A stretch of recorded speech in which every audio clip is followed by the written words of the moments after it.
Okay, so can everyone see that? Yeah. Yeah. Okay, lovely. So welcome to the second network meeting for Suffolk Sustainable Schools Network. So today we were hoping to focus on decarbonisation. So we've got a couple of organisations come to speak to you, and we're also going to talk about a case study, the Eastern Multi Academy Trust. And then at the end of the meeting, we will have a chance to network should you wish. So I've got some questions that can sort of drive some conversations around decarbonisation and what you're doing in school. So in case you haven't met me before, I just wanted to remind you about my role. So I'm the school sustainability lead, and I am running the Suffolk Sustainable Schools Network, but I'm also setting up funded opportunities across the county that you can engage with to basically further your climate action plans. So within those climate action plans, you've got things that you need to work on, like decarbonisation, but also biodiversity, adaptation and resilience, and climate education. So the idea of these meetings is that we try and focus in on one of those areas every half term, and just support you and present you with some tools that could help you, or signpost you to organisations that could help you. Yeah. So if you need anything, or if you want to discuss anything that you've seen further, please do get in touch. So my email address is there. That's for the Suffolk Sustainable Schools Network, but you've also got my phone number. So please do get in touch. Okay. So just a reminder, really, because I did let everyone know about this, and I have sent a few emails, but we still have lots of funded opportunities for secondary schools in terms of energy audits delivered by Groundwork. So we would really like to book some more in the new year. We have completed 8 this term, which is fantastic. So that's nearly a quarter of all secondary schools in Suffolk, but we would like to extend that further. So if you are interested, I think Jess is going to put a link in the chat for the sign up to that. We do need the approval of the site manager, so if you could talk to them about it. You can sign up, but obviously talk to them about it, make sure they're happy, because we will need access to different data and bits like that. If you've got any questions, please do put them in the chat, and just let me know if anything's urgent, and I'll just address it as and when.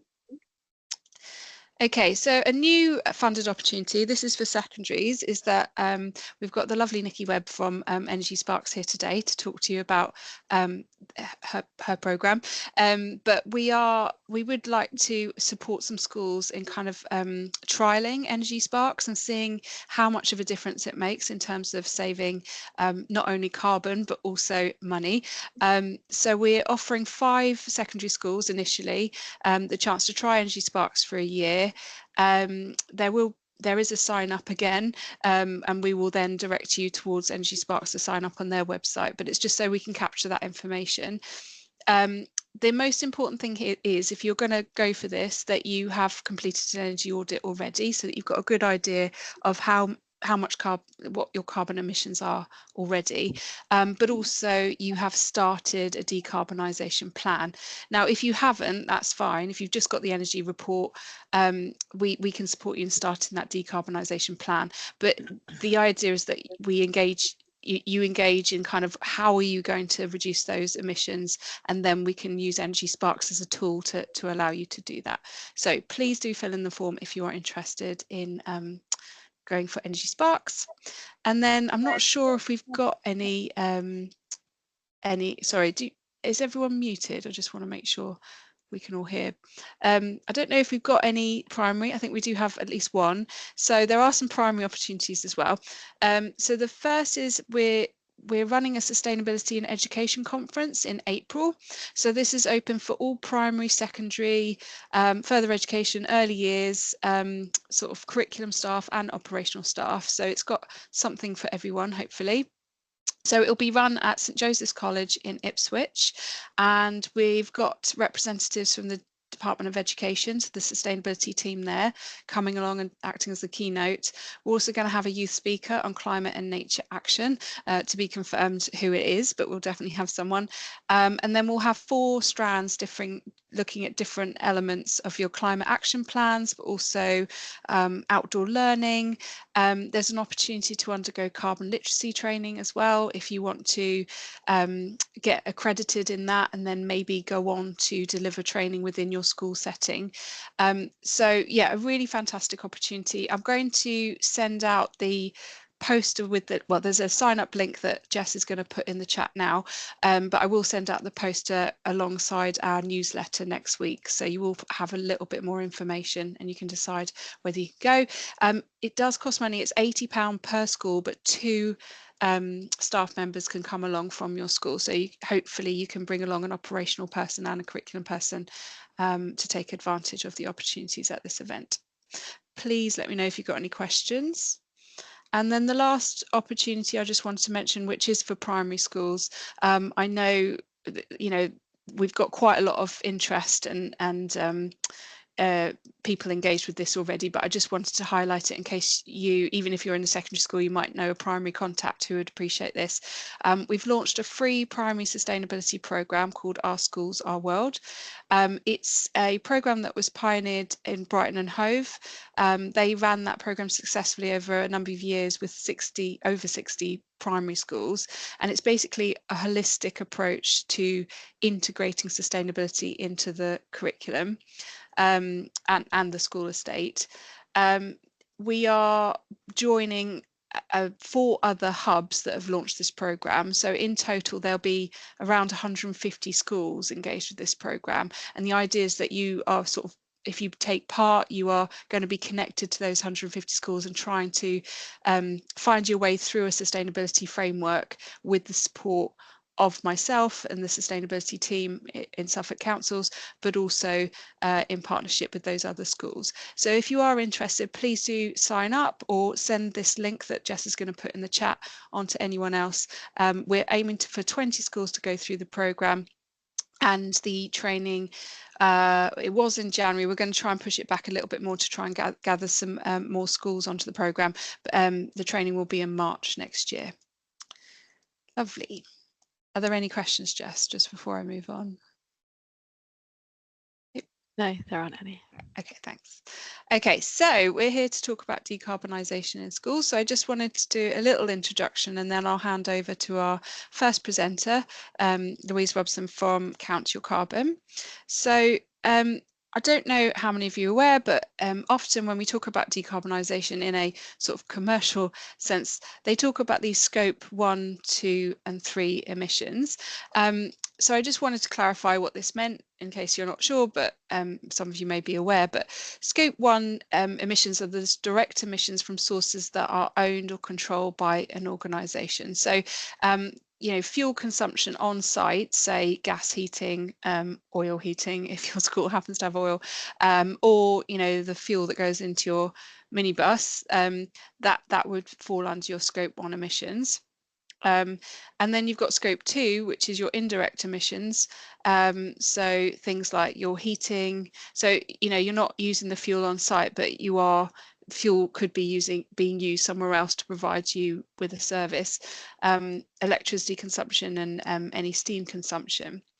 And then we've got these scope 3 emissions. So they're indirect emissions resulting from the activities of your organisation that are not included in scope 2.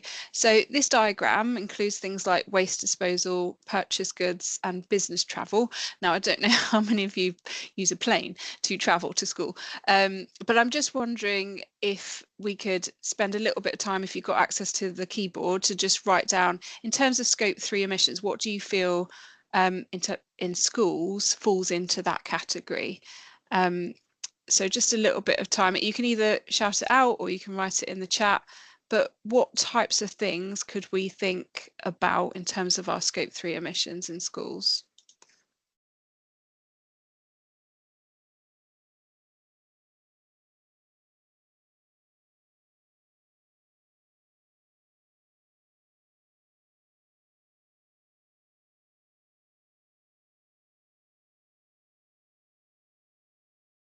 feel free to shout out if you've not got access to the keyboard.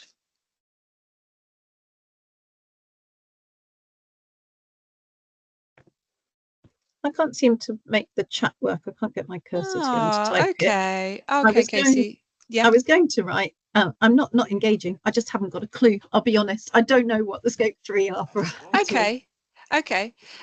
Well, so I've written some ideas down. So we'll have a look.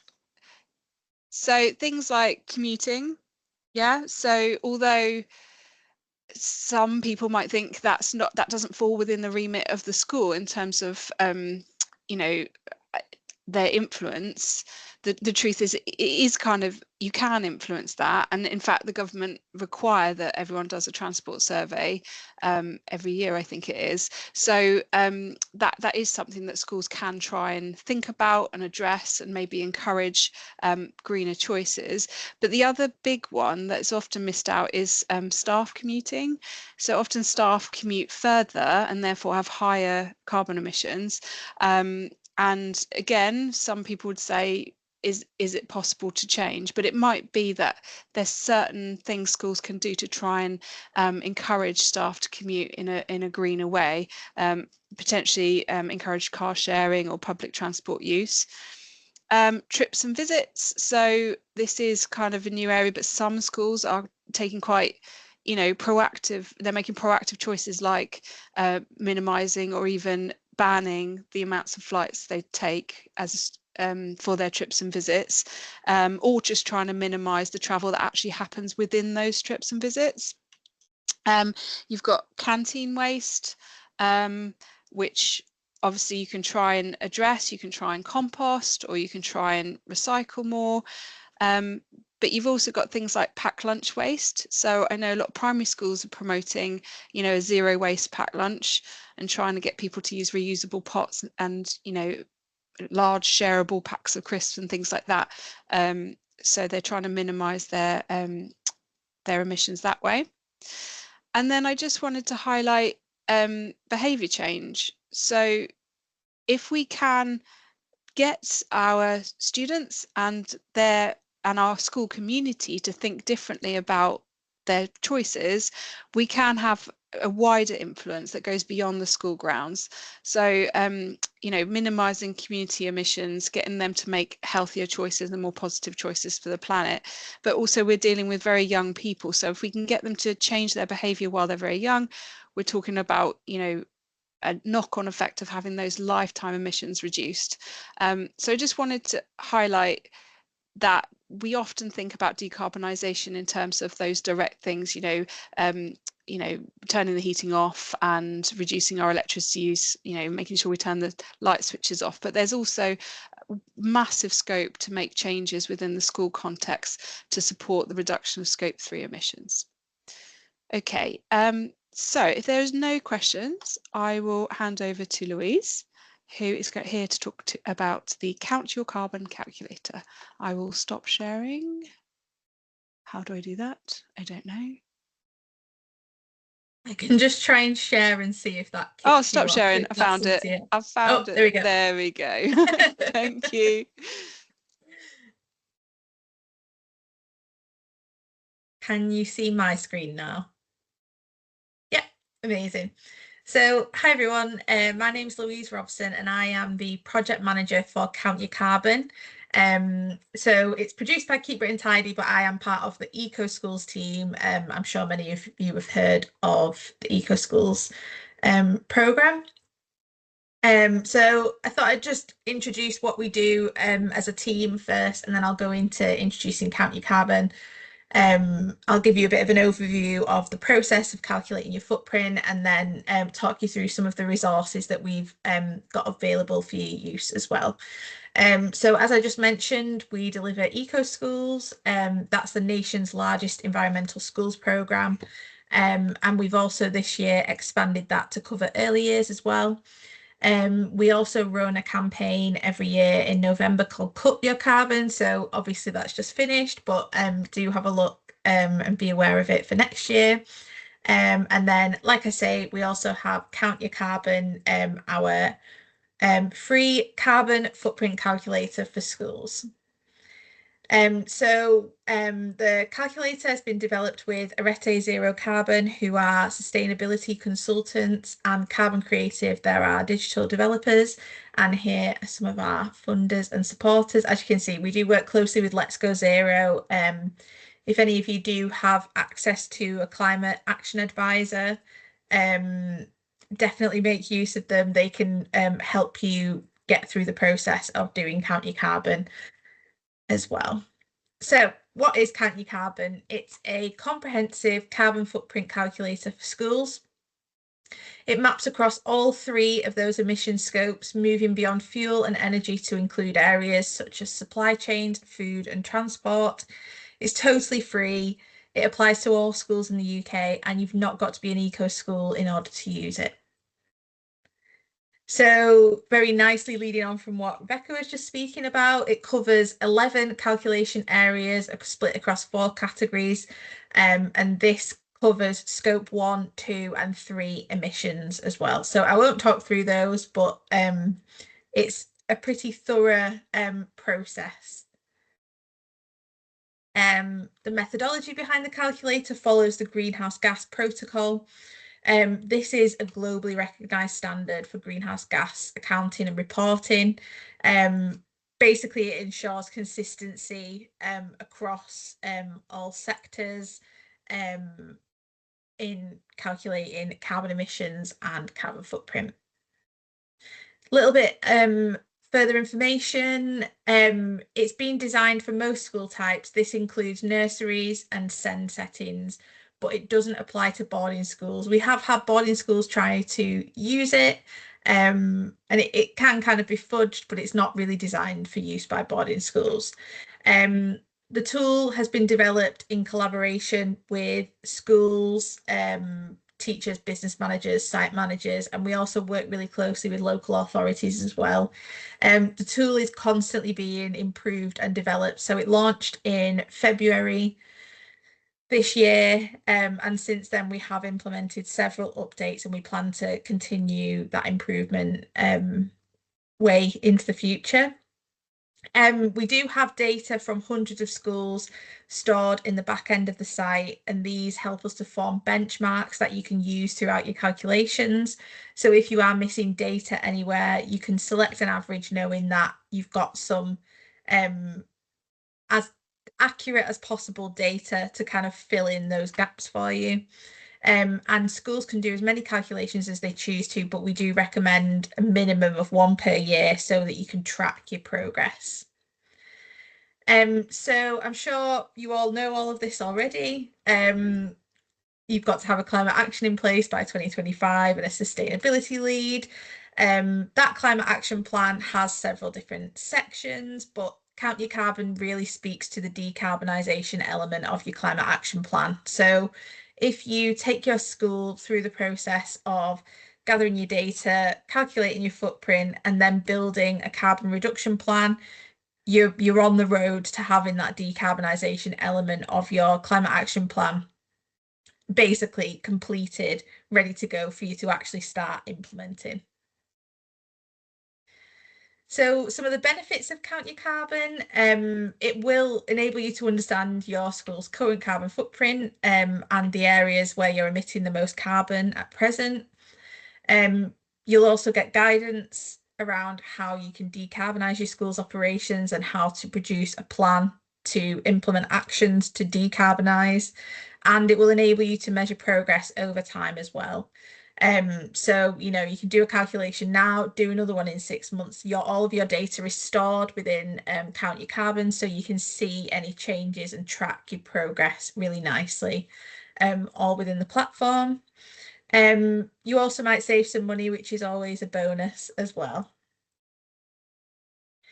So a little bit about how it works now. So firstly, you'll need to go on, register your school and any users. You can register multiple users to one school. So if you're collaborating with several staff members or even an external advisor, you know, from Let's Go Zero or one of the climate ambassadors, then you can do that really easily. Then what you'll need to do is collect your data. So we've got a PDF guide that you can use to do this. You can either print this or do it digitally. We normally say for people to kind of do this over a period of time. It won't be, you know, done in a day. You might take a few weeks doing a little section here and there, 10 minutes here and there when you've got time to complete all of that data gathering. Once you've done that data gathering, you can then go on to complete your calculation. This is actually probably the quickest bit. Gathering your data, people say that takes about 3 hours in total, you know, across a period of time. Once you've got your data and you go onto the calculator to actually complete the calculation, that might take you 10 to 20 minutes, depending on how quick you are. There's tips throughout that process as well. So if you're at the point where you've got some data, but you're unsure whether you're quite right there, hopefully you'll get enough guidance to be able to input your data accurately. And like I mentioned before, if you are still missing data at that point, you can just tick the box to select an average, and that will kind of fill in those gaps for you so you can still get a complete calculation. Obviously, you'll just have to be aware that when you get through to your results, you have used averages, so there'll be a little bit of an estimate there. And then we also have some pupil worksheets that you can use as well if you want to get students involved in gathering that data. We do plan to improve these over the next few months as we develop our educational tool element of Count Your Carbon, the playground. But for now, we've got 2 activity sheets, one about commuting and one about waste. They're both kind of like surveying activities, getting your students involved in finding out how many people travel by various transport methods to school. And then the other one is around how many bins you've got on your site and what types of bins they are. Once you've completed your calculation, you'll then be provided with a report. So you'll get your headline carbon footprint figure. And this figure is then split across those 11 key emission strands as well. So you can really kind of identify your biggest emitters across those categories. You'll also get a downloadable footprint report, which contains that information, as well as further information about the methodology behind the calculator. And then you'll also get guidance on assembling a carbon reduction plan as well. Following that, we advise people to then go on to build a carbon reduction plan using our resources. So we have a carbon reduction guide and a carbon action planner spreadsheet. So we have these 2 resources. One is more of a sit down, read it, take it in. The other one is a kind of nice tool to use alongside the guide. So the guide contains over 60 measures split across all of those categories. And they're also categorized by keys as well. So things like cost, ease of implementation, how much carbon you can expect to save, to help you identify which actions are going to be most appropriate for your context. We do also encourage people to consider where they kind of sit in terms of whether the actions are going to have a direct effect on your emissions very quickly, because, you know, those things are very within your control. That might be things like dealing with your energy usage. That's, you know, you've got your scope 1 emissions. They're the things that we're going to be encouraging you to look at first. And encouraging people to look at things that they can have more of an influence over as well.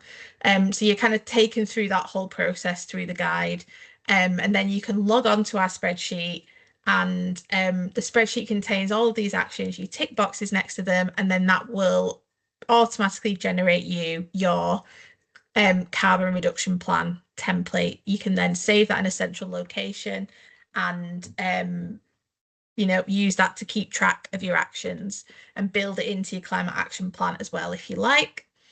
So that's a bit of an overview of the process.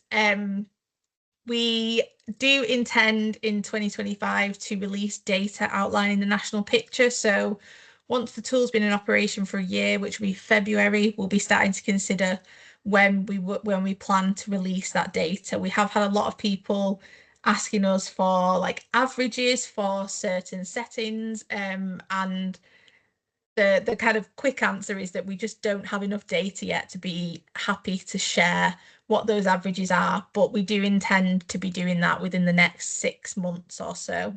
And that will then allow people to start seeing, you know, where your school sits against other schools of similar size as well. So you can really start to understand, you know, what your priorities should be, and things like that.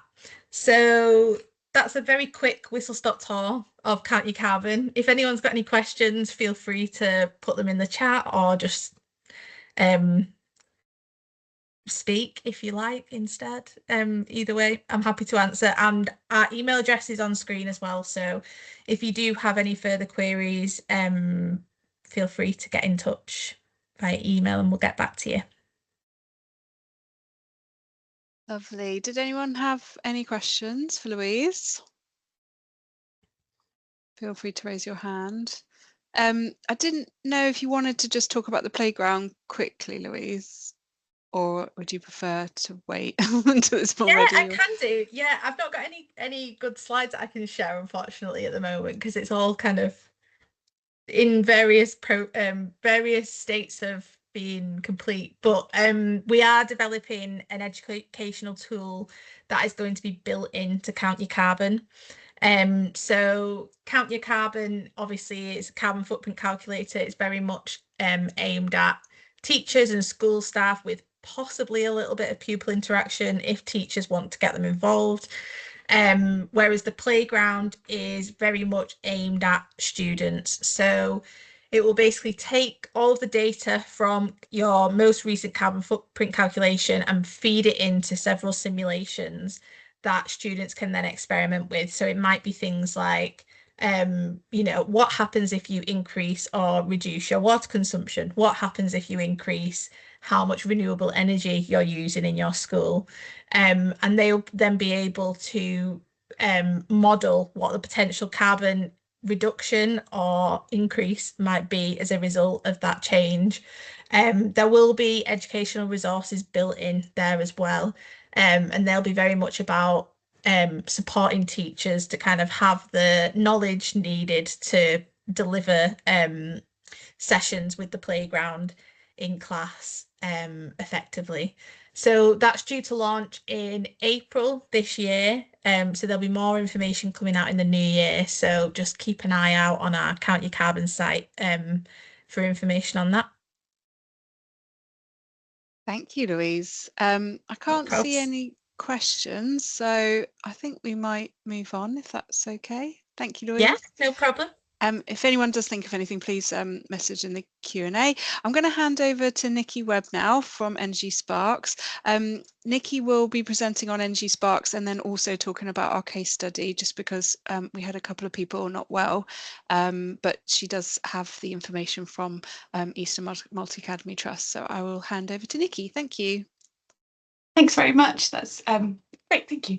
So yeah, thank you for having me today. And as Rebecca said before, our programme helps schools to save carbon emissions, to reduce their carbon emissions, but also we try and save you money as well, or we do save you money. So we focus on things that are low cost and no cost actions at schools that and that schools can do themselves, so with very little external help. But what we really try and focus on as well is things that will really save you money. So it seems quite rare in sustainability to talk about things or do things that that aren't really expensive, or to ask to do things that aren't really expensive, but even rarer to say this is going to save you money. So it's always very exciting. Love talking about Energy Sparks. And the other thing as well, Louise was just talking about the decarbonisation sort of section of your school action plan. So we also work in that sort of area. We give you guidance tailored to your specific, the energy use in your school, and a very quick way of tracking progress as well. And the two, the sort of Count Your Carbon and Energy Sparks can work together quite nicely as a way of kind of tracking progress and seeing how you're getting on. So we are a registered charity, and we have this beautifully grand vision of a sustainable future in which the school community is at the heart of measurable action to tackle climate change. So we do all of this by using schools' own smart metered energy data to really get an idea of how and when schools use their energy. So we offer guidance that is specifically tailored to schools and activities that link school energy use to the curriculum. So it helps to provide children and young people with, excuse me, with the knowledge, the skills and the tools to take that measurable action, and also take it out to the wider community as well, so to try and reduce carbon. And they can see the impact of the actions that they take very quickly, and this can also really, help them to build up those skills into the future, but also to feel that they are part of something bigger. So I always think of a sort of 11-year-old child that can save £1,000 or a ton of carbon for their school, and think, well, okay, I can do that. What more can I do? How else can I help in this area? And then we also work with school leaders, staff and communities to better understand their school consumption and to reduce their carbon footprint. So as a bit of an overview of our service, we've got here an image from our adult dashboard and our pupil dashboard. So we do have two slightly different faces that they can look at. And our core service is that the online energy management platform. So we work with pupils and staff and any volunteers that they have to look at how much energy they use every day of the school year, but also broken down into each half-hour period. So we provide those separate focuses of adult and pupil dashboard to give that bespoke analysis of the schools, and then tie those to actions that schools can take to reduce sort of targeted emissions reductions. So the Energy Sparks charts show when and how much energy a school is using. So we use these sort of engaging colour-coded graphics to highlight when you can use energy. It's aimed at people who don't necessarily understand energy. You don't have to be an energy manager to be able to kind of look at this chart and go, right, summer holidays, how much energy am I using here? This is Christmas holidays, how much energy I'm using here? You can very quickly get the hang of what's happening. And we also present it in different units as well. I'm not sure how well you can see that, but you can toggle between different units and decide, right, today I've got my finance manager hat on, I need to look in pounds. That's also a really useful universal language as well. Everyone understands if you've spent £1,000 on energy in the Christmas holidays, that makes sense to us. And then you can look at it in carbon as well. So if you want to be able to talk about how much you might be able to save in your carbon emissions. So you can also then drill down into the chart. So if I clicked on any one of these bars, which is a week of the year, if we have a bit of time later on, I could always show you a little live demonstration. But if you click on any of those weeks, then you get a week's amount of energy. And if you clicked on one of those days, you'd get something that looks like this. So this is every half-hour period for that school on a particular day. So you can really start to sort of drill down and see, what's going on in my school. Is my boiler doing what I think it's doing? Have I got a strange peak in the middle of the night? And those things are really, really helpful to be able to spot those things as well. So we receive energy data daily, and it's normally within a couple of days of schools using that energy. So it means we have a very quick way of tracking the impact of any changes that you've made. And this also helps with alerts. So we provide online and also emailed alerts to school staff users. And so they give a warning of any changes in a school's energy use, or they highlight problems with energy consumption. And they also provide focused recommendations to save energy or celebrate if a school, like this one here, if a school is doing really well, and then link things to pupil action or staff actions that they can take. This one at the bottom, this red one here, looks pretty terrifying. And this is actually live. I found this one this morning, and we contacted the school just to check what was going on. And we found out that they had a significant leak a month or two ago, and they've now got loads and loads of building work going on site and lots of temporary classrooms. However, the finance manager wasn't aware that their overnight energy consumption had gone up. So he is now going to go and investigate this and have words with the contractors and see what's going on. So I think that's quite an interesting one.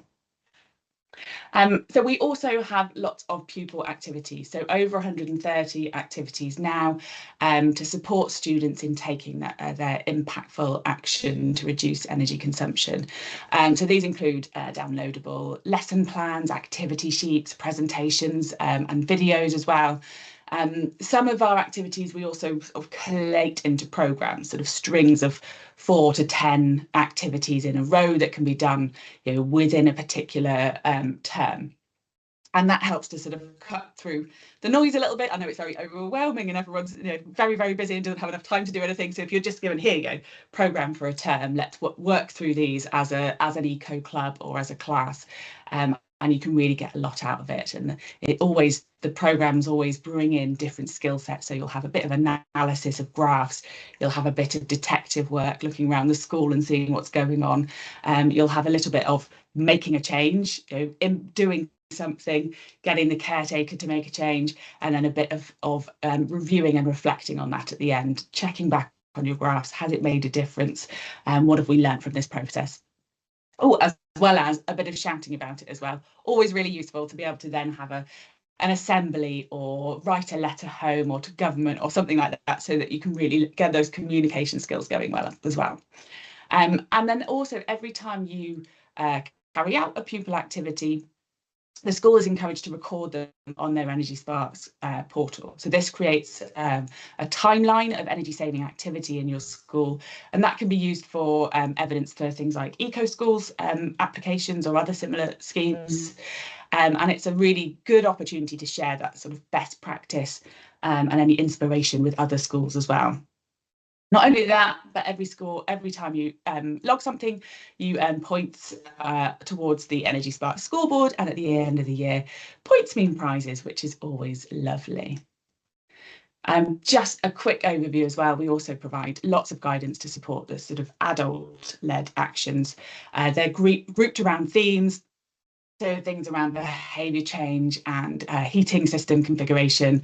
And again, they also result, so when you log those, they will also be logged on your account, giving you points.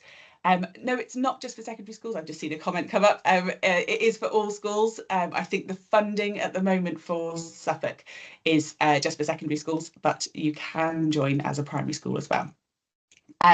So yeah, all of these things as well, once you've logged something, you don't only receive points, but we also log it on your charts as well. So you'll be able to see, in fact, I think, here we go, on here, you'll get these little icons here that say, today we did a particular thing. If you were on a live site, you could hover over it and it'll say, this is what we did on this day. And you can, again, track that progress and see what sort of impact it's having on your energy bills. So for adult users and older students, we also have more detailed analysis to help you really pinpoint the energy saving priorities for your school. So a lot of schools can really save, you know, sort of up to 30 or 40% even on their gas bill at little to no cost, just by addressing heating control problems. Things like heating starting too early in the morning, frost protection being a little bit too protective and coming on when it's, you know, just a little bit peaky at the weekends, and then also holiday and weekend use, just getting those settings right when the school is closed. So our data analysis and guidance have the confidence to make those changes, but also to test them out. So you can say, right, well, I can see that our boiler's coming on too early at the moment. How about we make this change? We test it out for a week or so, look at our Energy Spark, see what we've saved, and then check, you know, if it doesn't work, we change it back, or if it does work, brilliant, and we'll push it a bit further. So it really gives you that confidence and that ability to test something out, to try something new, and to make those sorts of changes. And also, you know, balance it up with those with how people feel, how many complaints you might get about the changes as well. So for multi-academy trusts and local authority users, we also provide a group dashboard. So they sort of pull together all of the the recommendations for all of your schools, and they pull together the kind of how schools are changing over time. So if you are from a multi-academy trust, you can view all of your schools at the same time and see how they're getting on, and that can be very exciting as well. So just a little bit of information about our all of the various different things that we offer. So alongside the energy management tool, we have a few sort of complementary interventions to help kickstart and sustain your engagement. So we have free online webinar trainings for school staff. That's always free, and we hold those at least weekly. I'm always doing things like that. But we can also, if we have a group of schools together, so we might be able to do, you know, a Suffolk specific training session where all the schools are there, and it's sort of a safe space where you can ask questions about it, look at what you're doing, share examples of what you've, you know, things that have helped you, and learn from each other as well. We also provide so all those courses are for there's specialist courses for different types of users. So we'll have some for educators, some for estate staff, and some for school leadership as well. And that can all be booked on our website. You can do that if you're not already an Energy Sparks user. You can log on to those if you want to, and we always have hints and tips of how you can save energy even if you're not on the platform. And we also offer additional educational workshops, assemblies, and energy audits as well, but there is an additional cost for those things. Just a little bit as well about our environmental impact. In the first year of using Energy Sparks, schools usually save around 10%. And last year, looking at our recent our impact report, which we haven't actually published yet, but we are in the moment of it, our average cost savings for secondary schools was about £20,000 and 25 tonnes of carbon dioxide in the last academic year. Our very engaged schools will tend to achieve much higher savings, so up to 30%. And typically the things that really save money is reducing the consumption during weekends, during holidays, and getting those boiler timings and temperatures right. And then in addition to that, kind of the environmental impact, pupils and staff really do take home those energy saving life skills, and they can take it into their future lives as well. A little bit about our educational impact. So we really try to help schools help pupils and empower pupils to take action to reduce their school carbon footprint and see that impact as well, so they can see it in their charts, they can see it around their school as well. They get that additional environmental awareness, but also get to participate in those sort of leadership, collaborative, communication. I can't say the word communication, that's not great, is it? In all of those sorts of opportunities as well. And really get that motivation to take responsibility and to make those changes within their school, but that motivation, because they can see the impact, because they can do it, they can take it away as well, and learn, you know, I can do this, I can also influence those school leaders to do things as well. And all of those together really help to develop the sort of more positive response and ability to tackle climate change, knowing that, you know, I'm just one person, one small person, what on earth can I do?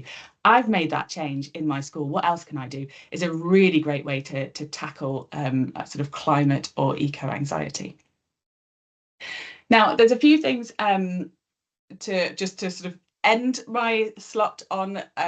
This is a slide that I sort of send to lots of different schools, so don't necessarily think this is a Suffolk one, but if you did want to enrol, there is a link on here to do that. I think I might have to check with Rebecca, but I think the best way for you to enrol is using this link, but we can work that one out later on if you want to do apply for that funding. What was I going to say? Sorry, I've lost my train of thought. But you can everyone, whether you're using Energy Sparks or not, our educational resources are all on our website. So you are very welcome to have a look at that, have a look at our case studies and see what you can find out from that as well.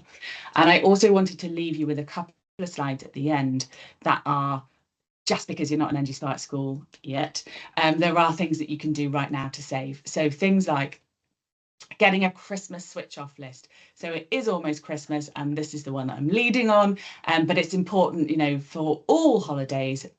So our analysis, recent analysis shows that 5% of school of school energy use is spent during the Christmas holidays. So last year, 50 of our schools spent more than £10,000 on energy during the Christmas holidays. So those schools are now receiving a lot of support to try and help them to save money this year. We have template switch off lists like this one, and I think there's guidance here if you click on this link, and that can really help to support you sort of putting together those lists. And you can develop these lists in whatever way you like and find what works for your school. So you might want to change it from an end of term list to, it could be an end of the day list, could be an end of the week list. You could have a checklist in every room as people leave. You could have pupils that are, you know, given tasks that you know, they are responsible for switching things off at the end of the day. And they love getting involved in spot checks as well. So lunch times after school, get them to check what's been left on. And especially if they get to find that teachers are breaking the rules, it's just the best. But, you know, find out what works for you. So do some spot checks. If something is always being left on, and no matter how many times you ask, then it can be automated. You know, automatic IT switch offs and shutdowns can save secondary schools in particular thousands of pounds, tens of thousands of pounds every year.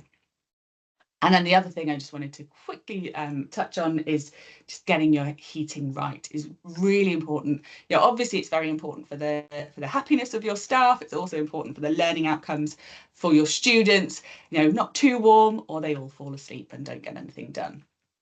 But it's also really, really common that heating is on a lot more than we realise it in our schools. It comes on very early in the morning, often midnight or the early hours, and is then left on during weekends and holidays. If no one's there to check, you know, how do you know that your heating is on? And having Energy Sparks means that you can check that very, very easily. One of our schools that joined at the end of 2022 saved £34,000 in their first year just by improving their controls that they didn't know weren't controlled. You know, they didn't know their heating wasn't controlled very well until they saw these strange spikes at the weekends. What's happening here? And managed to change that. So I've also left on here, there's a link to the DFE energy efficiency guidance, so that could be quite useful for you to take away and have a look at too. So that's the end of my slides. Before I go on to the Eastern Multi-Academy Trust, did anyone have any questions at all? There is a question in the chat or the Q&A. It says, do any of the schools in the programme use ASHP or is this more linked to boiler traditional heating? Sorry, did you say in the trust or in Energy Sparks? It just says in the programme, so I assumed it was for you. All right, sorry, yeah. Yes, so air source heat pumps, they do. A lot of our very specific guidance has all been developed for, you know, your traditional gas boilers, but more and more schools now have air source heat pumps and they're starting to get them. So we are, you know, developing and updating our guidance now to be able to support those schools as well. But yeah, it's you can see an awful lot of you can see an awful lot in the energy consumption, whether you've got an air source heat pump or a gas boiler or anything. Okay, thank you. Does anyone else have any questions? I do, Rebecca. Sorry, I can't type quick enough. Yes. I think you said that you were looking for 5 secondary schools to be offered to do this in the first year, but sadly we're not quite at the stage where we haven't done our energy audit or started a decarbonisation plan yet. Will it be available next year? And is it something that wouldn't be free if we didn't get to sign up with as one of your 5 schools? Yeah, I just want to clarify, because obviously Nikki was saying, yeah, you can apply to NG Sparks. It's just if you want the funding, you also need to fill in our sign up form. So Jess, I don't know if you can just pop that sign up form in the chat. If you want to register to sign up and you're not at that stage, then I can work with you to get that energy audit done. I think Hadley is in the process of having one done. Yeah, we're just sort of on it, but not. We haven't yet done it. That's okay. There's no rush. We're going to provide that funding for up to 5, and then we're going to review it and then hopefully release another 5 schools. But I only want to provide that funding if the school is very clear on what they're trying to achieve, and they've started their decarbonisation plan. But I don't mind working with the school to get them to that stage. So it's just something that we can talk about. So if you're interested in it, please sign up, and then we can work together to try and get you into a position where we can fund it. But if the school want to go ahead and pay for Energy Sparks, you know, and they don't need the funding, then obviously you're quite free to do that as well. Does that make sense? Yeah, no, that's great. Thank you. And how much does it cost? Good question. I'll hand you over to Nikki. Yeah. So if you are part of a trust or a local authority that are all joining together, there is a slightly discounted rate. So that's £495 plus VAT per year. If you are joining on your own, and just because of the economies of scale, being able to join lots of schools up at the same time is much easier. If you're joining as a single school, then it's £545 per year. So compared with the savings that you can make, it's not a lot, but obviously it's a lot of money for a lot of schools when they have to find it in the first place. We regularly do have funded places on Energy Sparks. We just don't have any additional ones at the moment outside of these Suffolk ones. So in the future, if there aren't any funded spaces in Suffolk, and you're not quite ready to start yet, then you could always add your name to the Energy Sparks sort of waiting list and put on there, we can't fund it ourselves, but we really desperately want to do it. And the next time there's a funding round that comes up, we might be able to add you to it. Okay, lovely. I've put the Microsoft form link in the chat, so if you did want to sign that, Katie, you're quite welcome to. Was there any questions just before we move on? I just wanted to say, because I know Louise, you might be keen to get off, but I want to say massive thank you to both of you, but I know Nikki's staying for a minute. Can I just ask for your presentations, if that's okay? Because what we'd love to do is just make them available for anyone who couldn't make it. So if you could email those through, that'd be great. And I'll be sending a link to those presentations out with the newsletter next week. So thank you very much, Louise. And yeah, see you soon. Thank you. See you soon. Great. I will hand over to Nikki for our case study. So yeah, apologies that Rebecca and Robert couldn't make it, but Nikki has kindly stepped in to just talk about how Energy Sparks has helped Eastern Multi Academy Trust. Thank you. Can you see a new screen now, Rebecca? Brilliant, thank you. I've just spotted there is another question in the Q&A about solar for schools. So do you have anything to do with solar for schools? We work quite closely with solar for schools. Some of our auditors work directly for them as auditors as well, and some of our workshop delivery team work for solar for schools, and one of the solar for schools CEO is one of our trustees, so we're a sort of close-knit community, but we're not a sort of direct, doing things at the same time. But we do put one part of our Energy Sparks platform. We'll look at the amount of energy that you use and estimate how much you could save if you fitted solar panels. So you can sort of use that in partnership with what Solar for Schools also look at and things like that. So it's yes and no, I think, is the rambling answer for you.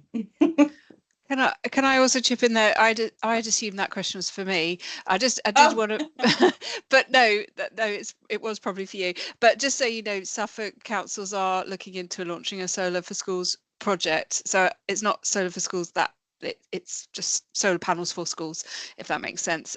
So I will keep the network updated on when that project goes live, but hopefully there's some good news coming your way next year. Thank you. Yes. Thank you.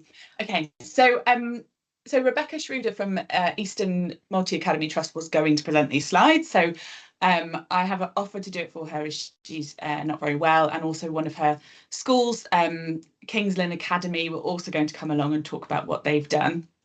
But sadly, both of them are off sick today. So I have stepped in. So apologies if I don't do justice to Rebecca's slides. But so here we go. Eastern Multi Academy Trust joined Energy Sparks towards the end of the 2022-23 academic year. So they've got 11 schools who are with us at the moment. They are lucky enough to have fully funded places. So for those schools that don't get that, the investment is generally paid off very quickly, as Rebecca says here, as long as you use it. So if you have a smart meter, that just sits in your corner or in a carbon and it's not going to help you, it's not going to help you spot your energy use or save money, but also if you're in a different way of not saving money, if you are already with Energy Sparks and you actively use it, you are much more likely to receive a funded place in the future as well. So just a little tip for everybody. But yeah, the Trust have been really active. So we delivered some specific training to them at the beginning of this academic year. I think we may have done one last year as well. But the one this year was to their office and estate staff to really help them identify their highest priority actions.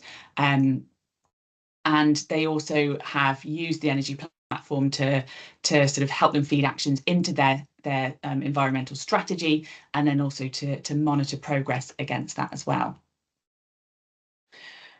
So I'm not exactly sure where these numbers have come from. I'm assuming they've come from one of our school comparisons. However, I did provide them with some figures a few weeks ago, so we'll have a look at this. So they're out of when their school is open, their consumption has reduced by 10%, or just over 10%, since they started using Energy Sparks, and then they're out of hours. So when their school is closed, their electricity consumption has decreased by just under 10%, and their gas use has decreased by about 5%.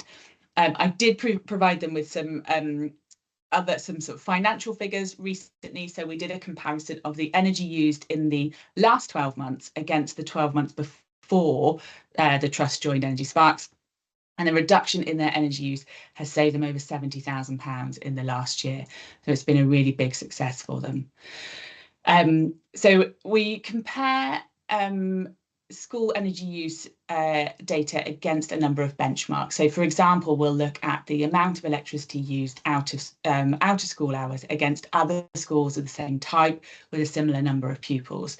And for each of these benchmarks, they get put into different groups. So an exemplar school, super good schools doing really, really well managed are for pretty good schools, top 30%, doing very well, and then all of the other schools fall into this sort of action needed category. So it's not like a slap on the wrist category, you're doing a terrible job. It is other schools can have demonstrated that this is possible.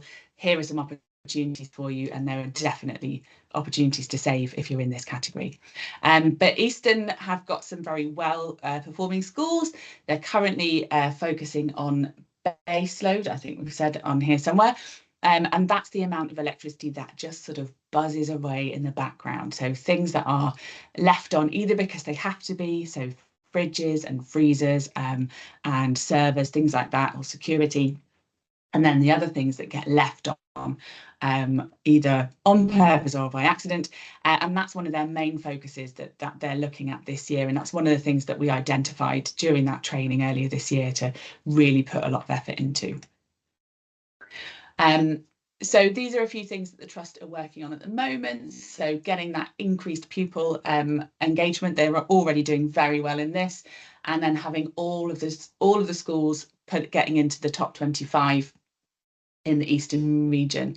They are doing incredibly well. In fact, I can show you the next slide, but just on other things as well. So all schools are working towards winning eco schools, or being award-winning eco schools, apologies, and also participating in the National Education Nature Park. So I think I mentioned it earlier on, but one of the features of Energy Sparks is that we have this leaderboard. So every time a school logs that they complete a particular educational activity or an energy saving action, they earn points. And at the end of the year, and actually at the Christmas holidays, we award prizes to the highest scoring schools. And there are also other challenges throughout the year that schools can take part in as well. So Eastern schools are doing really well on this at the moment, a huge amount of engagement.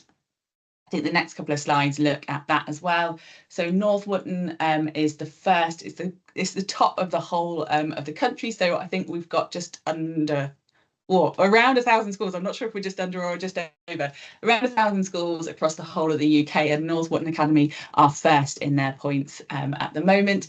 And then also Eastern Matt has 5 schools in the top 25 nationally, which is very, very exciting.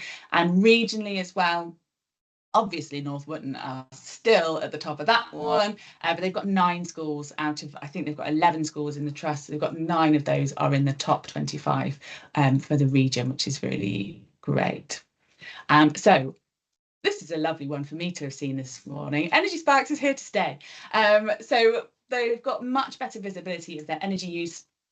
And they have that bit of, they're bringing a bit of competition in as well. So not just a sort of dry and boring trust strategy, but they're really bringing that competition in between their schools and within their schools as well.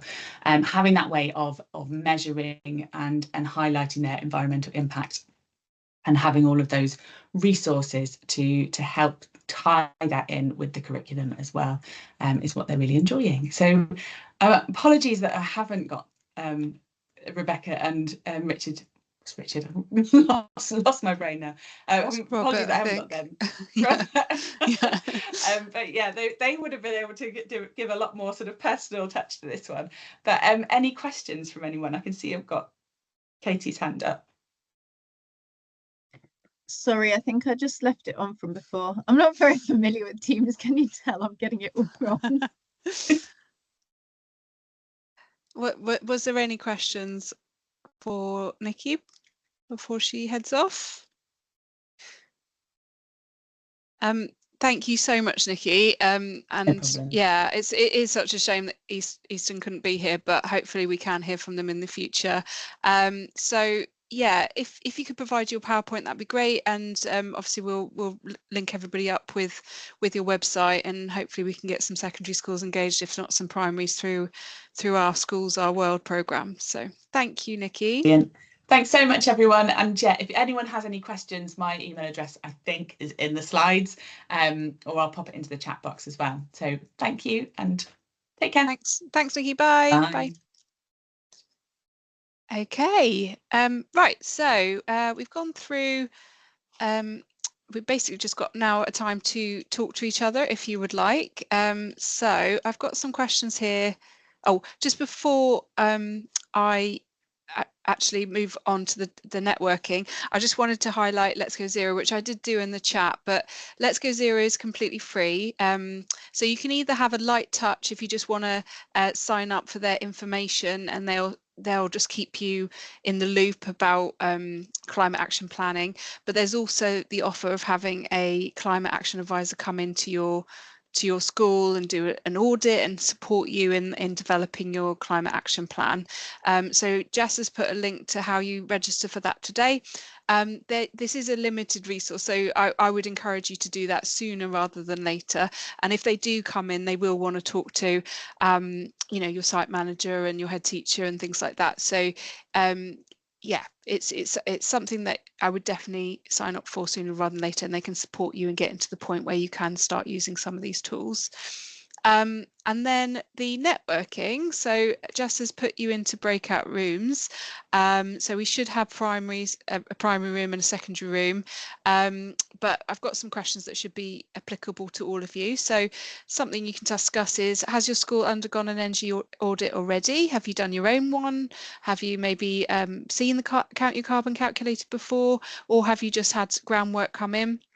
How could you identify key carbon saving measures? So both Count Your Carbon and Energy Sparks do offer that, some suggestions for free, as well as Let's Go Zero. So there's lots of ways you can explore key carbon saving measures, but maybe you've already identified some. Who do you feel is responsible for decarbonisation in your setting? I guess that could be a trick question, because everyone can influence decarbonisation, but who do you think should be taking ownership? And is it a group of people rather than just one individual? Do you have a climate action plan in place? If you don't, what kind of targets could you set in the short, medium and long term? We know that schools aren't blessed with money at the moment. It's not like everyone's going to be able to afford an air source heat pump anytime soon. But as we've talked about, quite a lot of this can be down to behaviour change. So are there some behaviour change targets that you can think about? And then how might your school make space in the curriculum for students to engage with decarbonisation? So both of these organisations have talked about tools that you can access. There are so many organisations that have resources that you can integrate into the curriculum. So, but maybe you've got your own ideas depending on what subject you're in. So if you're happy, we will put you into breakout rooms. Is there any questions before we go into breakout rooms?